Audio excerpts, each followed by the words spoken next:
And one of those cornerstones of the summer season is the Deershed Festival, and the other cornerstone, different field altogether, but extremely successful now, the Theakstons Old Peculier Crime Writing Festival. And Graham, you've been at both. I think you were at the launch of the Crime Writing Festival, the handshaking night of handing out awards basically to various writers, including talented first novelist, etc. I mean, this has become such a phenomenon that 20,000 tickets have sold already for this festival this year. It's only a 3-4 day festival, and it's Mm, been going for goodness knows 20 odd years, and it's kept on getting better and bigger. And it's now like the world's biggest and best crime writing festival, and totally respected across the whole world, never mind mm, just in Britain. So mm. it's the most important cultural thing that Harry does all year now, in terms of like its reach globally. And it's really good. And I went to see the launch, and the speeches by John Grisham and David Baldacci were both Mm, superb, mm. both from Virginia in the deep south of America, and both very literate and intelligent and witty and liberal for, you know, successful global novelists from the deep south. Yeah. And that was like in the old Swan Hotel in Harrogate. For Harrogate, only a town, not a city, to get that caliber of writer and to get them to take the event so seriously. They don't just do like three-line speeches, they're reading from a script. They actually open up about their own lives and their own viewpoints was quite phenomenal. Was it the first time that each had been to Harrogate? Oh no, all the greats have been. Mm, Harrogate simultaneously, the Theakstons Old Peculier Crime Festival has always promoted new writers as well as the greats. yes. And of course, over the years, some of the new writers now have turned it into new greats. Mm, But the old timers still come along. It's a real focus for it's a moving festival. It's not a static festival. It keeps on churning over writers and developing new ideas and new styles of crime books in new authors. So it's a very lively, informal, fun festival while still being quite serious. one of the things that strikes me, if we look at something like Aesthetica Short Film Festival, which was called that because it was showing short films, but in some ways it became something of a joke title because it's gone from 3 days to 5 days and has now also, like Harrogate's festival, a global reach which is, but it has constantly expanded and spread. Harrogate sticks to this 3 or 4 days. Do you foresee that changing, or actually is that part of its joy that it's Well, a it's a really packed festival? it's brilliantly organised by Harrogate National Festivals and sponsored Mm, by Theakstons, the mm, Massam Brewery. And Simon Theakston, the chairman, always turns up and makes his yes. usual hilarious speech. He's shameless. He uses the same lines almost every time, but because he's so shameless about it, he's always very funny. I've thought personally it'd be nice to have a 6 or 7 day festival Yeah. where you could dip in and out of the whole thing and it'd be a bit more Mm, relaxed. But I assume that first of all that requires more costs yes. because you're then hiring the Old Hotel and all the marquees and all Yeah. the equipment for 7 days rather than 3 or 4 days. And also, it's quite an intense short burst. It's really jam Mm, packed. It's a bit like International Film Festival except on steroids. yeah. So it's got its own character, partly and its own energy. It gets a lot of energy by being so short and Mm. having so much crammed in. So even though I personally would like a 7 day festival, maybe that wouldn't be such a good idea. No, I mean, you mentioned Edinburgh. Obviously, Edinburgh's book festival does stretch out over the festival run, but it's easier for that to do that because there's so many other festivals going on at the same time that feed off each other in Edinburgh. So there's a constantly large attendance going on in Edinburgh, even if people choose to go for part of it or whatever. So the chances are that you might see something at a book festival there, but then have left by the time something else. So it's a different style of doing it, and I can see the benefit of the intensity because you've also got people that come every year to it as well. So Mm. it's like an annual pilgrimage to Harrogate to that festival, and you pretty Well, much Harrogate is a you pretty destination. much see It's a all of it as destination you fest. go. Mm, It's a destination festival. You don't go to Harrogate in general for just the general fact of being in Harrogate. You go no, for Theakstons Old Peculier yes, Crime yeah, Festival. Some people travel, from halfway across the world to mm, come to the event. So it is different from Edinburgh. You're right; it's got a captive large audience internationally because it's got the whole sweep of the Fringe and the official festival. So, in terms of what you, because you had to then go to Deershed as well, how much time were you able to spend at the crime festival this time? Well, I went to three events, and I went to the Christopher Brookmyre event, or Chris Brookmyre as it's called now, a great Scottish writer, and he was hilarious. Mm. Interviewed by Mark Billington, the Lord award-winning crime writer, who's Oh, also yeah. hilarious. But Yeah. Chris was so hilarious and so good at talking as a Scot that Mark Billingham, who's also very good at talking, hardly got a word in. When I went to see the Vera special where we had the actress Brenda Blethyn and the writer Anne Cleves, who came up with the character Vera. I went Oh, to yeah. that this morning, Mm. Yeah. hosted by Steph McGovern.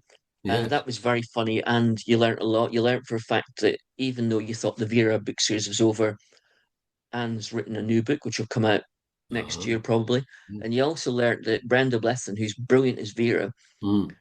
she's from like a normal background in Margate, the youngest of nine children. And even when she became successful as an actor, Mm. for an awful long time, she had imposter syndrome. She used to turn up for, big theatre plays and films Mm. she was in Mm. and feel like, what am I doing here? Although she obviously never said that because it wouldn't have gone down too well. It wouldn't have helped her do the job. No. So that was quite interesting to learn. And I obviously asked them a silly question when I got the chance to ask questions. Yeah, you never knowingly missed that opportunity. Tell me what that question Of course. was. Well, in the TV series, the Scottish policeman Kenny, Vera relies on him, but also is really tough on the whole time. Mm. And so I asked, I said, like, my favorite bit in the program is always when Vera's horrible to Kenny. I get a sneaking suspicion that they should be married. Is there any chance of Vera ever marrying Kenny? Which got a laugh, so I was totally happy. And you didn't get an answer though, just a laugh. Well, Anne takes it seriously because she's the writer. Yes. It's, Mm. it was a ridiculous notion. There's no chance that Vera was ever going to marry Kenny. But the way they behave in the program, they do act like an old married couple. Yeah. Now, another sign of this, the prestige of the festival, is that you get someone like Steph McGovern taking part and Mm, hosting. I think, if I remember reading your piece on the opening night, again she opened the ceremony with all the awards, didn't she? So she was there for that as well. I mean, it's great to have someone who's well, she's quick-witted. She obviously got the She meat is of being really a good at thinking on television her feet. personality. I don't like her with a script, but when she's without a script, she is fantastic. She's really good at it. Mm. Which again is actually what you want at these kind of events. I think that's one of the differences from the formality of a TV script and constantly someone in the ear counting time and pushing questions into your head, etc. Actually, Yeah, what originally made these people stand out and fun to watch and to yeah. listen to is their originality and their humor, etc. And the festival actually gives that opportunity to be able to do that. Well, like Edinburgh National Film Festival in its glory days, in the good old days, so to speak, Mm, the Old Peculier Recurrent Festival in Harrogate is so good because it's well organised, but it's got a real informality about it. There's no us and them mm, between the stars and the audience, and fun is allowed. So I yes. think people like Steph McGovern and Val McDermott Mm. always come back to Harrogate for the Crown Mountain Festival because they actually enjoy themselves. Yeah, exactly. Now, I think you've so far told us about two out of the three. What was your other one? Well, that was the awards night. That was very Right. interesting. But I'm going to pass on that because we could spend an eternity talking about the Theakstons Up Here Crown Mountain That's Festival. fine. We have That's got fine. other things to move on to. Yeah. So now you've also been at Deershed, which Hmm. has been running. Did it open on Thursday night or Friday morning? Well, technically Friday morning, but I think that's something on Thursday, and that finished. Well, actually, I think it might be something Monday morning. Is Mm. it something tomorrow morning? I can't right remember. It's always at least 3 days, and it's been going for about 16 years now. Yes. And you were Up there, in the what? leafy fields of Baldersby Park near Yes. Thirsk, in the Yeah. grounds of a posh girls' school. Girls' school. Yes.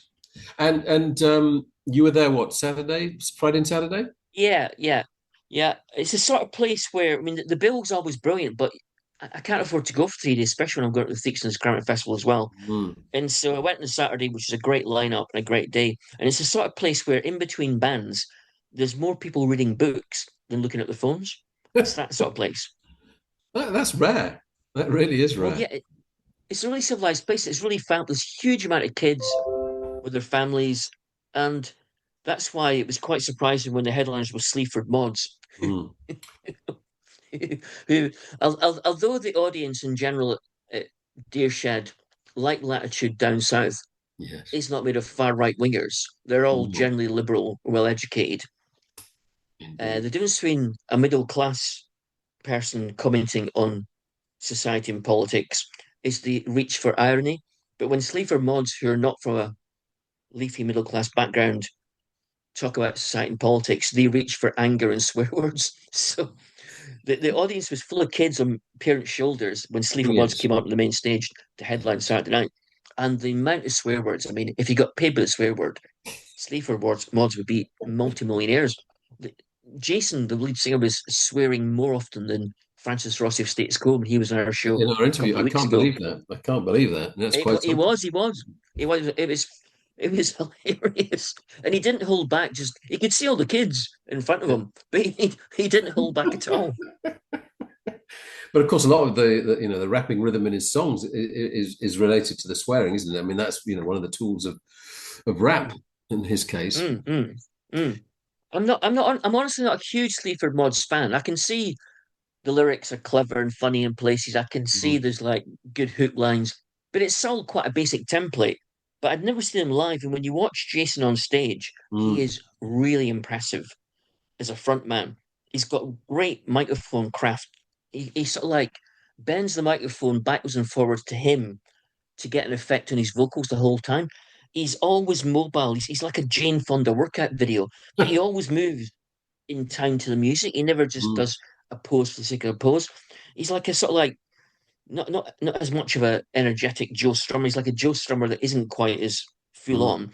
And he's mm, sort of like he dances with the microphone like he was Fred Astaire, not because he's trying to show off, because again, everything he does relates to the music at the time.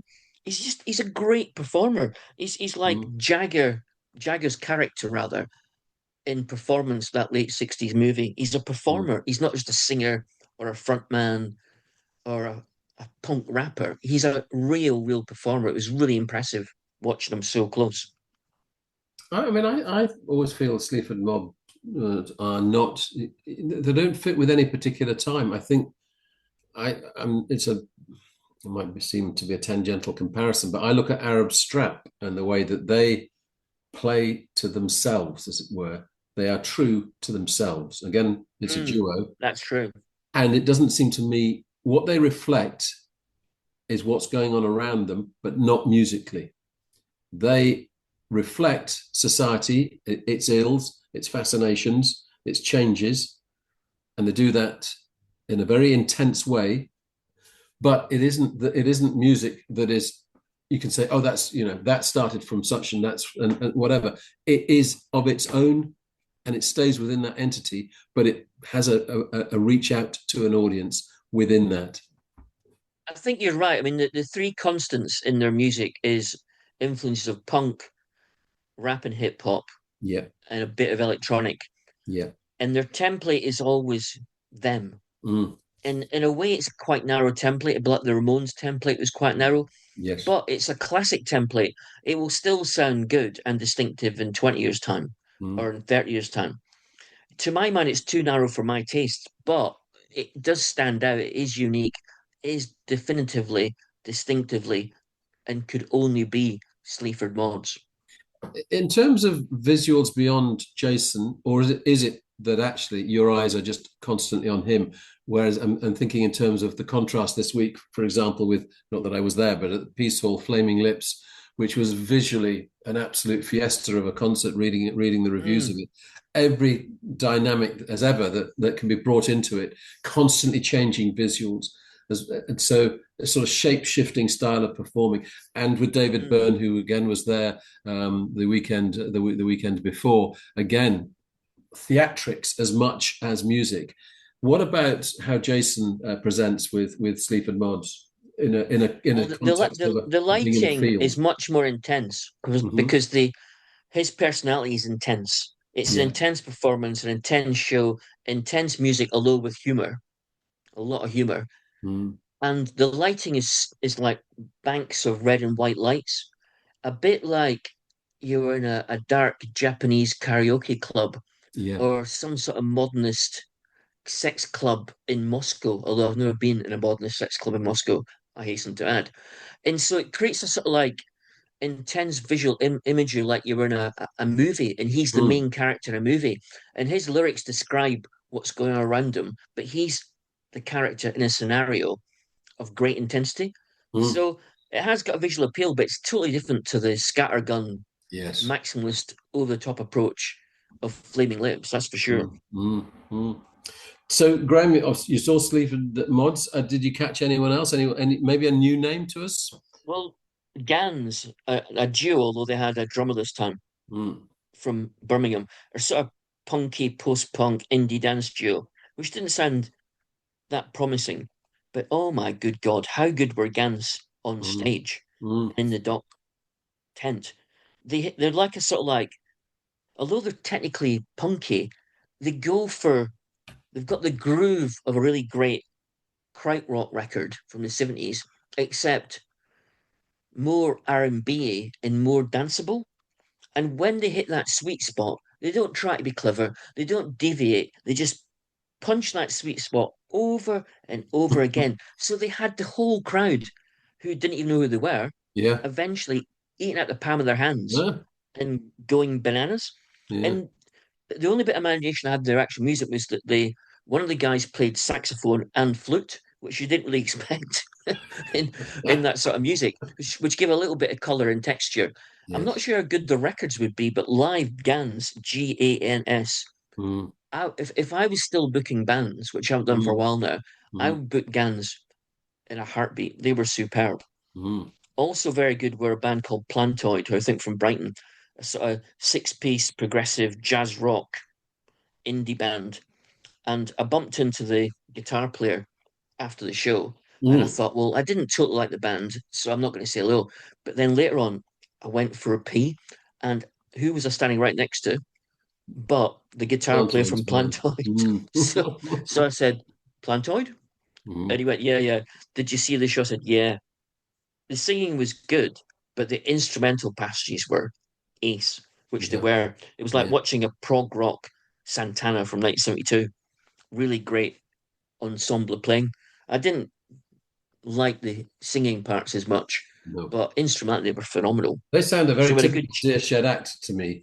I think yeah, you often mention this genre of music that Dear Shed seems to home in on that maybe other mm-mm. festivals may not or whatever, but it's very typical of introducing something that people might otherwise not see, which is I think one of the most important things that festivals do.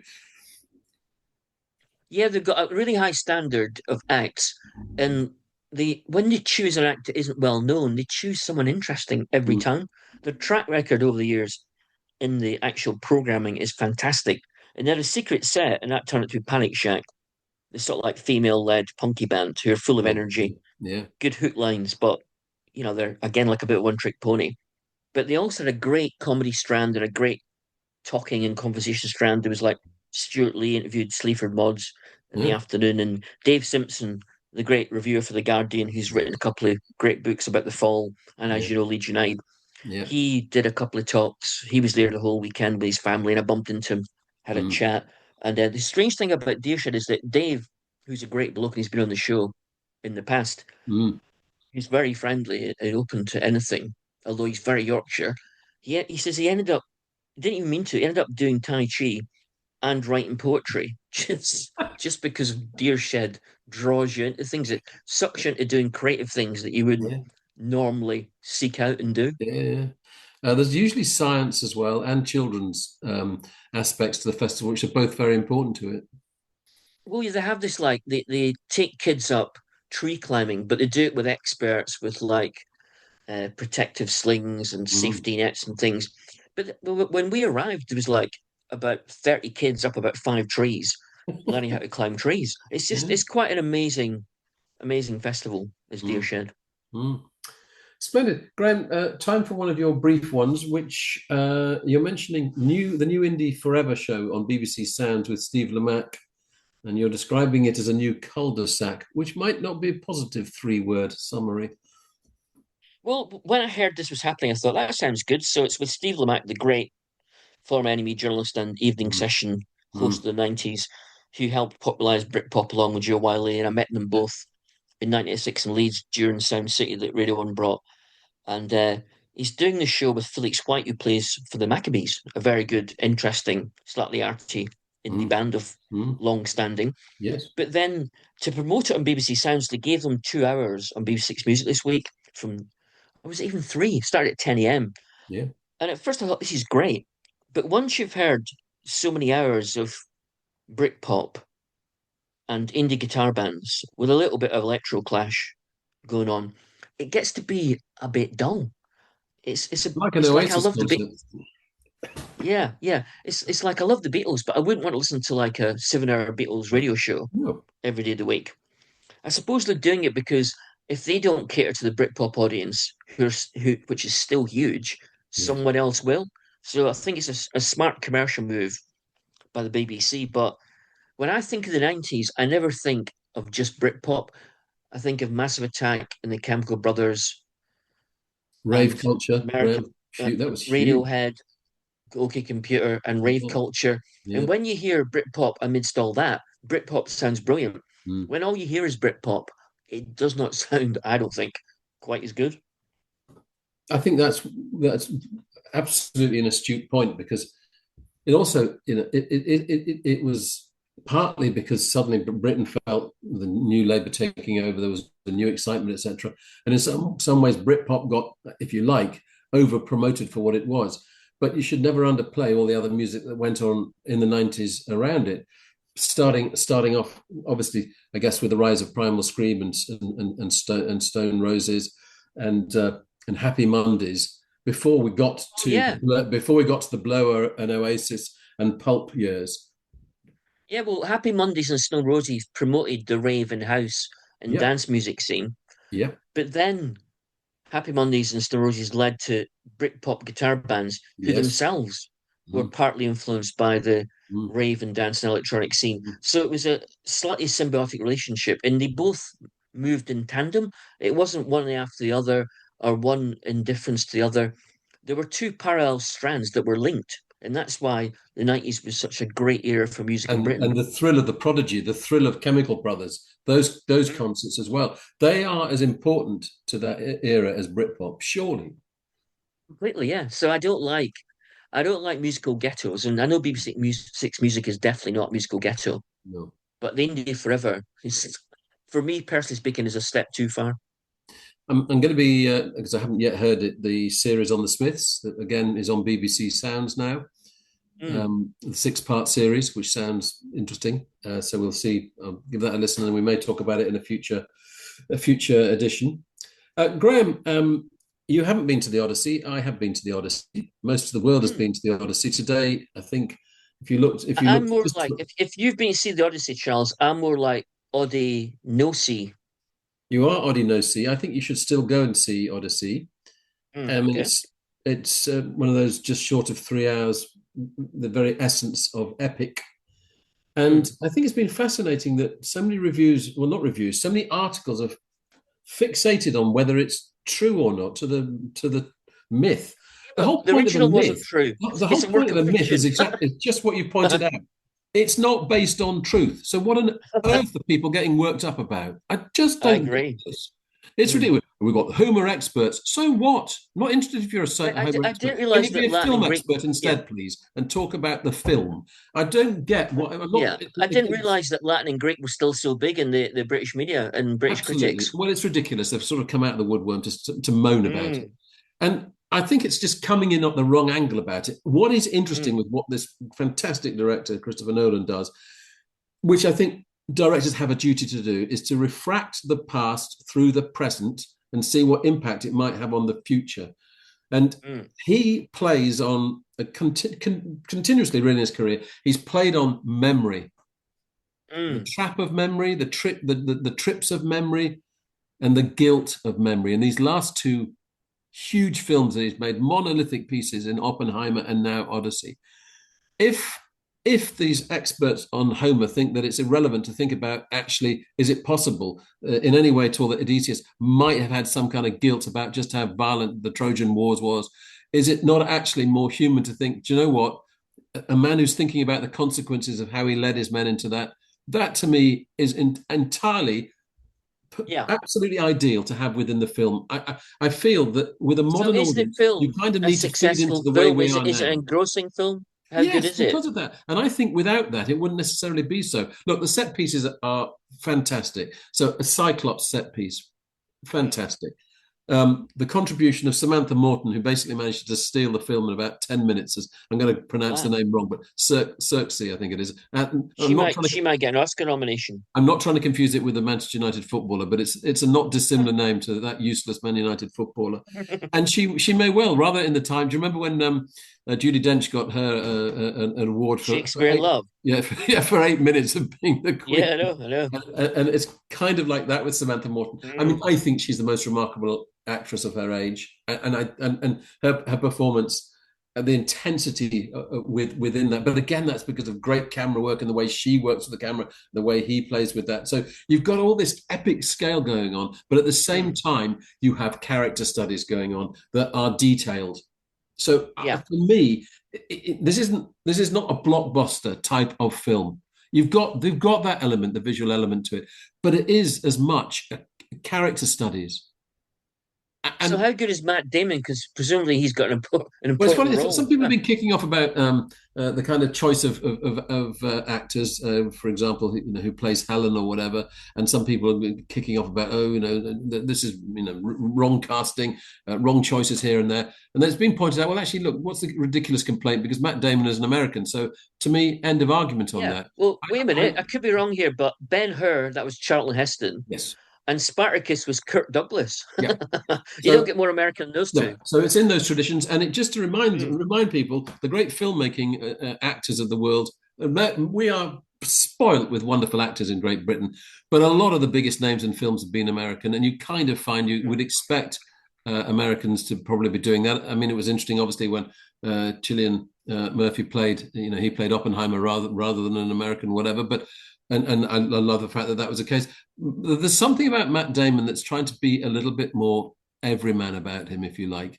We're Mm. not talking about the world's most handsome, and it's not. We're talking Robert Redford levels of handsomeness here, but Yeah. we're talking someone who clearly worked on his physicality for the piece. He is beefed up and hunked up for this role, but that's not what I'm I looking think at. Matt Damon is a good actor as well as being a star. That's the But point. in the main, since he became successful and famous in the late Yeah. 90s, he's in films that are sort of genre films. He's not really a dramatic actor in general. And So I'm I'm assuming right that he in has to act properly in this film because it's that sort of film. I'm right in thinking that South Park was he was the guy that they took the mick out of, wasn't it? South Park, I seem to recall. Well, he took the mick out of everybody. I mean, Yeah, John but I the seem, Line, John the but I Q. do, yeah, but I seem to recall that he was one of the ones. But actually, I think because he's playing to an extent, and every man's element to him, as well as being this heroic figure. But also, when it's 20 years of being away from somewhere, just visualize that. What must that be like in your head? Mm, mm, mm. And I think that's equally where this film is most strong. That sense Yeah. of change So over 20 has it got years. any weaknesses then? Has there any flaws to the Too Odyssey? long, too many sword fights. Really too many, oh yeah, too many sword fights, yeah. Too many I sword suppose that's fights. inevitable. Bit Mm. of no, but you can have a bit of editing. Just cut, just literally. What does a sword do? Does it actually cut. So can you Yeah. use that sword maybe once or twice just to trim Yeah, the yeah, yeah, sword yeah, yeah, fights yeah. down just a So little you're bit? basically saying that an epic story turned into an epic film is too epic.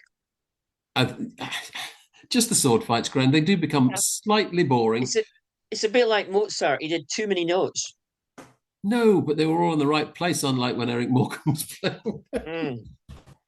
So Yeah. Well, I yeah. did, I enjoyed it on different levels. I enjoyed it, and there's some really strong performances within it. Robert Pattinson, really good performance too, and obviously you have Charlize Theron making an impressive performance. Zendaya, maybe a more minor role, but again, it isn't just being done as they are throwing themselves wholly into their characters. This is not just sort of Mm. star vehicle. That it Yeah. seems to me to not play like that. Yes, they're big Has names. it got any modern references, any resonances for current day?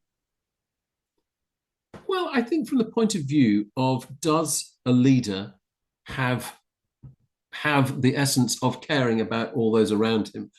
We are in a world where many a political leader doesn't give a chuffing chuff about those other than themselves. And I'm not going Mm, to bore us by naming names, but it's very obvious with the leading to the right that is going on at the moment, where frankly they're quite happy seemingly to sacrifice people for their own gains, and that mm. includes AI. So I think Yeah. to have someone who actually is troubled by what he's led people into, what he's led his men into, is Mm, interesting. It goes against the grain of what is happening right now, where Putin doesn't give a chuff about who he's sending to war to fight on behalf of Russia and drags people from yeah. other parts of the world to do that. I think it's That's the that thing yeah. is where is the conscience in the modern man? And I think it's that Well, yeah. contrast that I really like to The see in it. problem, yeah, the problem with populism and nationalism perennially is you end up with more dead bodies. That's what Yeah, tends to happen. yeah. That's absolutely true. So I think to me, that's where it's most refracted through the modern world is actually the absence of someone like Odysseus. Mm. So yes, Yeah, I Graham, want to see it. I do want to see go it. and do go and see it. Absolutely. I think we're sort of probably coming into our last minutes. I've no idea as usual. Can you see any times up? Yeah, we're about to go. I would say to everybody, get Simon Reynolds' new book, Still in a Dream, Shoegaze Slackers, and the Reinvention of Rock, 1984 to 1994 on White Rabbit. It's very good. We It's will. a sort of, it's his, yeah, We'll it's talk his about sort of that. follow-up to Yeah, Rip Up and Start Again, which is yeah. about post-punk, which he did, Excellent. God, Well, we'll nearly look at 20 that. years We'll ago. look at that in more depth next week. Our Mm. listeners, I've been Charles Hutchinson. Graham, who have you been? I'm still Graham Chalmers. And good night. Thanks ever so much.